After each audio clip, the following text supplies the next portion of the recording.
উপজেলা আটকাপাড়া গ্রাম ঐতিহাসিক ঈদগার মাঠ।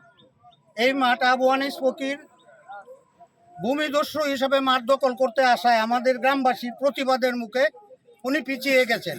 এরপরে আবু আনিসের দুই ছেলে মিজানুর রহমান এবং শাহিন, তারা দুইজনে বিভিন্নভাবে গ্রামের মানুষকে মামলা দিয়ে হয়রানি করতেছে এবং এই গ্রামে যারা চাকরি করে এদের অফিস আদালতে হয়রানি করতেছে। তা আমি এই ডিজিএফআই সেনাপ্রধান এবং স্বরাষ্ট্রমন্ত্রীর কাছে আবেদন রাখলাম গ্রামবাসীর পক্ষ থেকে আমাদের যেন এই অভিযোগ থেকে মুক্তি দেয় এবং আমাদেরকে যেন হয়রানি থেকে মুক্তি দেয়। এছাড়াও আটকাপাড়ায় একটা প্রাইমারি স্কুল আছে, বারবার এরা এই গ্রামের প্রাইমারি স্কুলের চেয়ার টেবিল বেঞ্চ চুরি করতেছে। এই লোকগুলাই আবু আনিস ফকিরের লোকগুলাই প্রথমে একটা মামলা করছে, ডিগ্রি পাইছি আমি, এই ঈদগার মাঠও আমার নামে ডিগ্রি।